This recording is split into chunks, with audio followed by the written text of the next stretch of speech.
Well, how y'all doing today? Southeast Texas Marshman here. And this is going to be a video of my office slash trophy room slash man cave. And in this room, I have all the things I have found in the river bottoms around where I live for the last 4.5 years. And predominantly, I am a shed hunter. I look for shed antlers. That's antlers that naturally fall off a deer's head every year after the rut is over. But along the way, I have found a lot of skulls from various critters, and I'll talk about some of those. And also a lot of relics and items I found in the floodlands. And I live in Kingwood, Texas, and we got rocked by Hurricane Harvey. So a lot of our floodlands had literally 15 feet of water in them at extremely fast currents that just wiped things clean. It's remarkable and very sad. And fortunately, my house is in the 1,000-year floodplain, but some of my neighbors were not so lucky. And it just breaks your heart. It just does. So since I did my last video about 7 months ago, I have added 250 items. Built a whole bunch of little small shelves for displays. So I'm going to start here. That is a plastic great horned owl that I found in the middle of a marsh. And I just thought he was cool as all get out. In great shape. Cleaned him up, and there he is. And then there is a thermometer from the late 70s for Nikolai vodka. I love that. Never had Nikolai vodka, but really love that. So, and then here are what can be best described as giant hog skulls.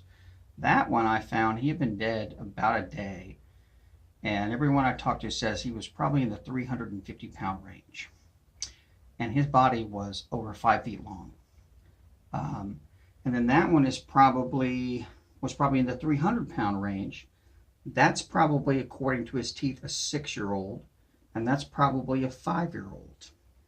And believe it or not, I've got what was most likely a 4-year-old right there. So big old cutters and wetters, just saying. And then I found a skull that had been to a hog that was better than 6 years old, and the largest I have ever seen. But it had gotten run over by a bulldozer, so I just pulled the cutters out, and I'll show you those in just a bit. And it was the largest I'd ever seen, but cracked in half. Cutters were good, so I got them. So then we got a map of Lake Houston, and Houston, Lake Houston in just a second, the state of Texas, and then Harris County. That's the county that I live in, and I live right up in there near Lake Houston. So in here is what I call my weirdo shelf, and that's all the antlers that have been damaged in velvet while they're still growing. Velvet is it's a membrane that covers the antlers while they grow and has blood vessels and sucks all the nutrients from the deer's body into the antlers as they grow. So if it gets damaged at that time, it will harden in that position. So I have some really weird antlers, to include that, which is actually a shed antler.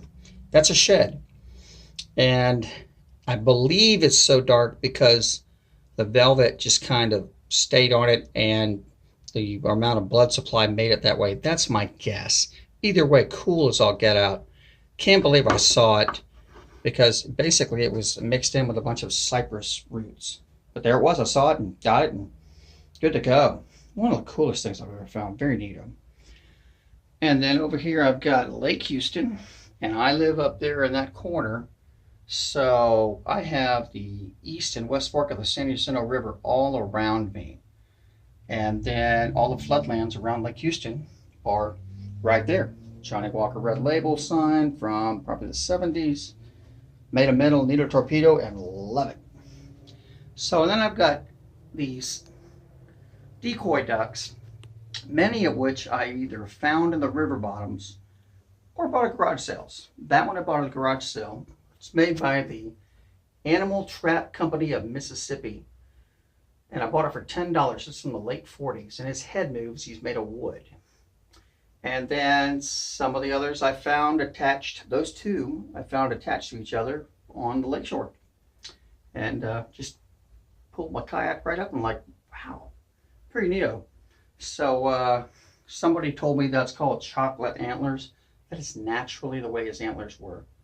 And he got had by the coyotes, and I'll talk about them in a minute. And I say coyotes with quotation marks around them, and I'll explain that. So, and then the deadheads I've got, and I have found, I want to say 15 since the floods of Hurricane Harvey. And that's because after the floods, the buck deer got concentrated. The ones that didn't drown got concentrated in the high ground, and they were vulnerable to the coyotes. So I have found a ton of deadheads, what I call deadheads, where they were just vulnerable, and then as the rut happened, they were already stressed due to the floods, and then they went in the rut, got more stress, and more of them got caught, and so I found a ton of deadheads and half as many antlers. And I fear that a lot of the buck deer are at the bottom of the dam at Lake Houston after the floods. So it is what it is. It's going to be rough shed hunting for a couple of years. It's just the way it goes. And for those of you who haven't looked and seen what the devastation from Hurricane Harvey, we're talking current that was sweeping boats away because the motor was not powerful enough to keep up with the current. That's how devastating those floods were. And a lot of deer died. A lot of critters died. So sad, but it is what it is. So, and then we're going to go over, and of course, I find sheds. I look for shed antlers, and that's antlers that naturally fall off every year. So I think I've got like 75 on these shelves, roughly. I have to go back and count. And I found this driftwood. If I find a really cool piece of driftwood, I will put it there. I just think some of those are just neat as all get out. So there you go. Now we're going to come over to what I like to call my critter skull shelf. And on the top here, I said coyote in quotation marks. That center one right there I found about 2 weeks ago, and it's 8.5 inches long, and the incisors are 1 inch long. For those of you familiar with the morphology of coyotes, or even eastern coyotes / coy wolves, that's huge. And if you look at the slope, it's really a wolf hybrid. So the official position in Texas is that they're extirpated, they're gone. I'm telling you from experience, these animals act more like lobos, more like Mexican gray and red wolves than coyotes. So I take it with a grain of salt when people tell me they're gone, because that's an 8.5 inch skull. And that is a real predator right there. These guys are routinely taking down 4.5 and 5.5-year-old deer, hence all the deadheads I'm finding. So they hunt a little different. They sound very different. Real freaky when you hear a coy wolf call. So I'm using the term coy wolf because they're hybrids, and that is what they are. And I'm not going to back down on that because I've just found so many. And their morphology, they have less of a slope than a coyote, which is real gradual slope from the tip of their nose all the way up to their ridge on the top of their head. And then there is a domestic dog. So they have a significant slope. And this is kind of in between for what a coyote would be. And, then we're going to come down to, there's a fox. There is an otter. Otters are back in Lake Houston, and they're doing quite well. Got raccoon.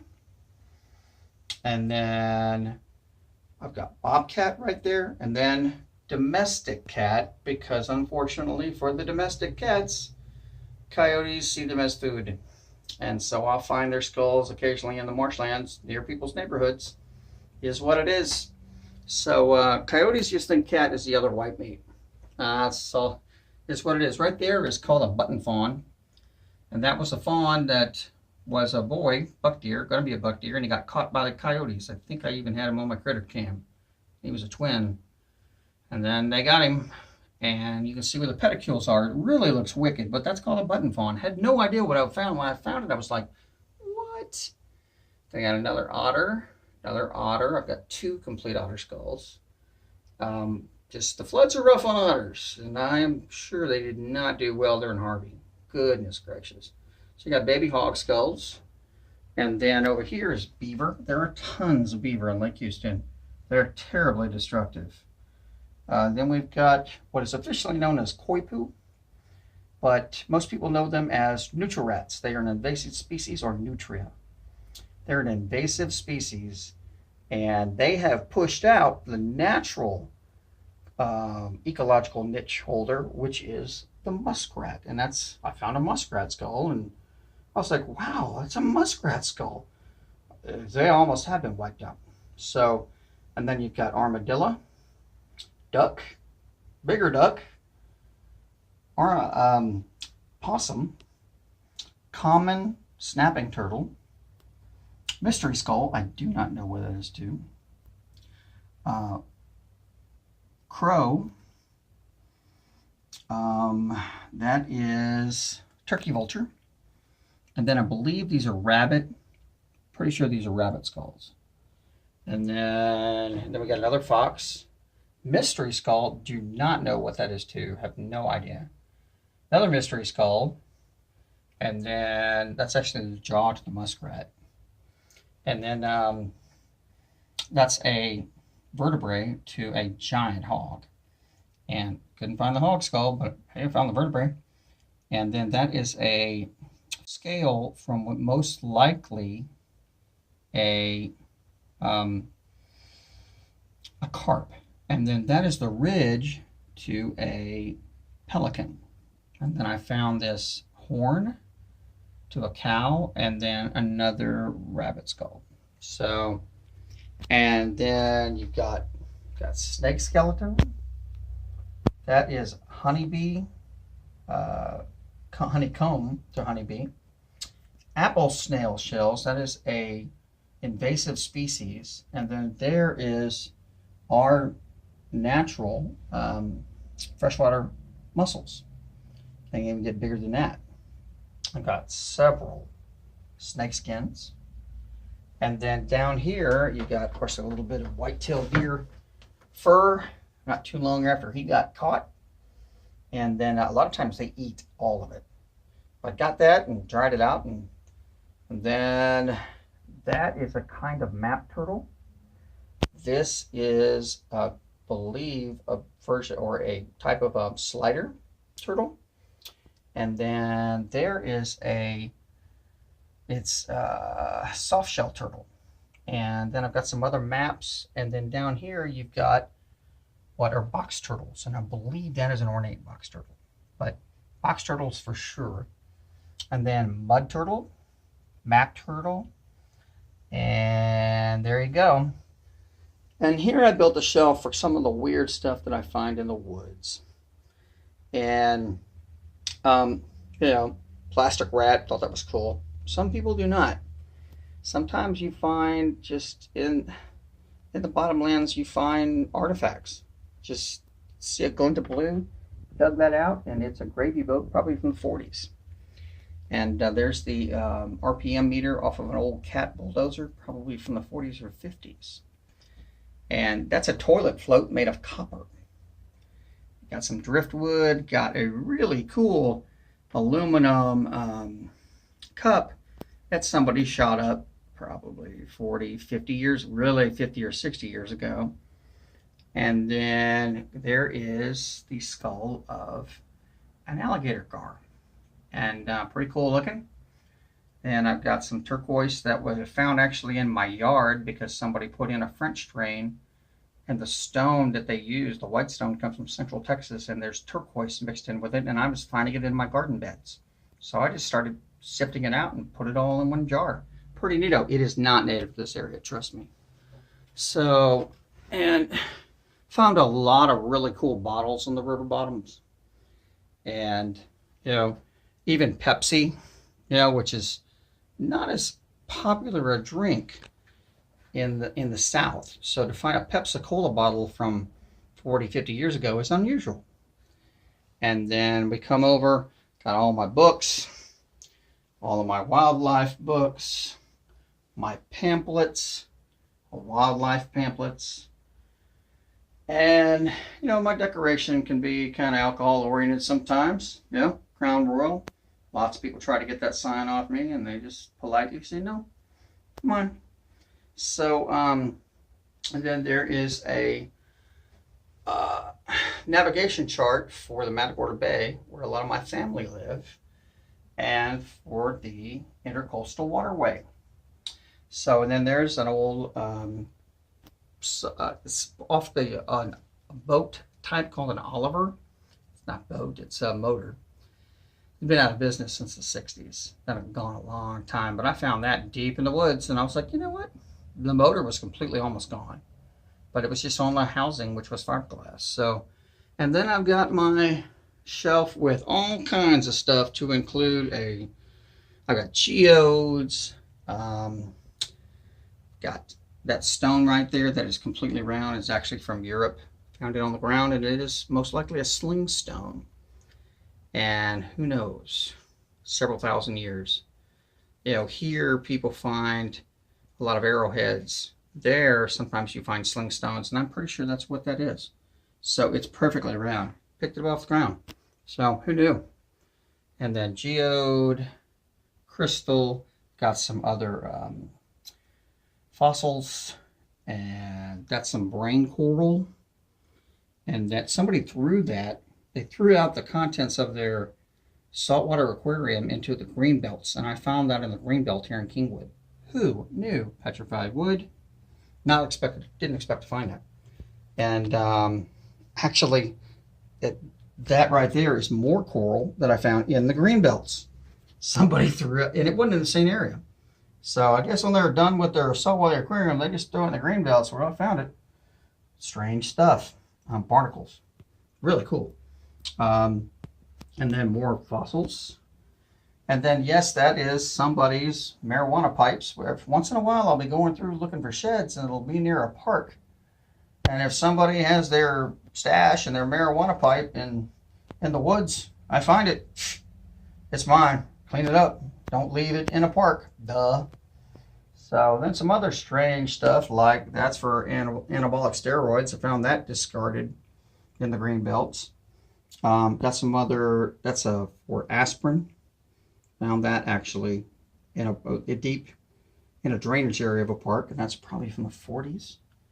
And then there's some other paraphernalia from people who like to smoke marijuana. And I had to go look up and see what a grinder was. I didn't know.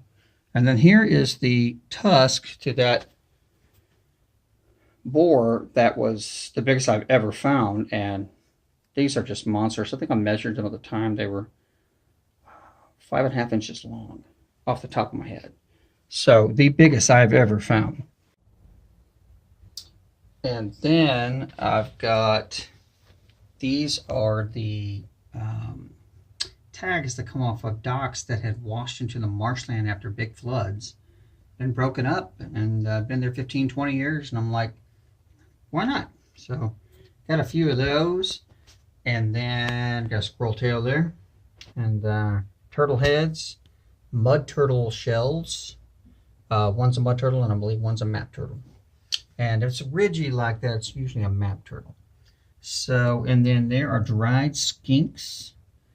And, you know, anything that looks interesting, I'll put it on one of my little shelves and one of my little trophies. So, and over here, I've got what I like to call the bat cave. And this is my equipment locker. So I built this shelving out of cedar fence board. Makes it smell great. And this is all the gear that I take into the river bottoms with me. So, and yes, I do have a lot of climbing gear, because I found that if you're going to have a critter cam and you'd like to keep it, then you need to put it 20 feet up in a tree. Otherwise, some guy who's poaching for deer next to a neighborhood, but in a marshland with a crossbow in his hand, is going to look, see that camera, go, can't know I was here, and he's going to take a camera. So 20 feet up, they never know. Is that, trust me, they never know, because most people just don't look up. And I got tired of losing $150 cameras. So um, there is my trophy room. So I'm going to give you a good pan. I built all these shelves primarily out of cedar fence board. And they're not for heavy weight, but they are great for display. The puck lights that I bought in sets, and man, when they're battery operated, boy, you better not forget to turn that off, or you're going to be spending a lot of money on batteries. Trust me, even though they're LED. So there is the things that I find in the river bottoms. Here's my book collection, of course, and a lot of these are either animal identification books or, in some cases, stuff on Native Americans. I have an interest in the local tribes that lived here in Texas, which most people have never heard of. So, never heard of the Bead Eyes or Akikosa, probably not saying that right, or the Caddo. Some people have heard of Caddo. They were much better known. And many people have heard of the Karankawas because they were known for eating their enemies. That was actually very common. Most Native American tribes of that time period would eat the bodies of their enemies after battle. But the Karankawas were known for it. And I don't think the Karankawas were very popular with the other tribes. They just kind of stayed to themselves there on the coastal islands and did their own thing. And some of the people they were eating after battle were the people of the other tribes. So they weren't always. It's kind of a mixed thing. I don't think they were made out to be the demons that they were, but they were tough folks. They were considered big and tough. So there you go. And by the way, my family grew up in a community called Karankawa, which comes from Karankawas, and right there in the Matagorda Bay, one of the big spots that they lived in. So there you go. There is the full pan. This is what I do to stay in shape, and I love this. Love going out the woods. You don't have to go that far.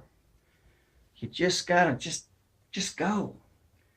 And don't look at a tree line as a wall. It's not a wall. There's stuff in there. There's stuff sitting on the ground that's been there for 30, 40, 50 years. Just pick it up. It's waiting. So it's public, but considered garbage. But, old cups and old bottles and pickup trash. So it annoys me. Littering drives me crazy. So there you go. And I'm going to go ahead and sign off here. I hope y'all enjoyed this. And, I'm not a hunter. So these are not trophies that I took. I don't hunt. This is the coyote/coy wolf work. And with as many as I have now, the results of Hurricane Harvey. Devastating ecologically. Devastating to human beings. And a lot of it is due to the sand mines. And that's a whole different issue. Go Google that. Sand mines in Kingwood, Texas. That gets controversial. So, man, it has filled up the river and the lake with sand. And if the water has nowhere to go, it's going to go to your house. So, there you go. I hope you all have a fine evening. And then we'll talk to you later. Have a nice one. Bye now.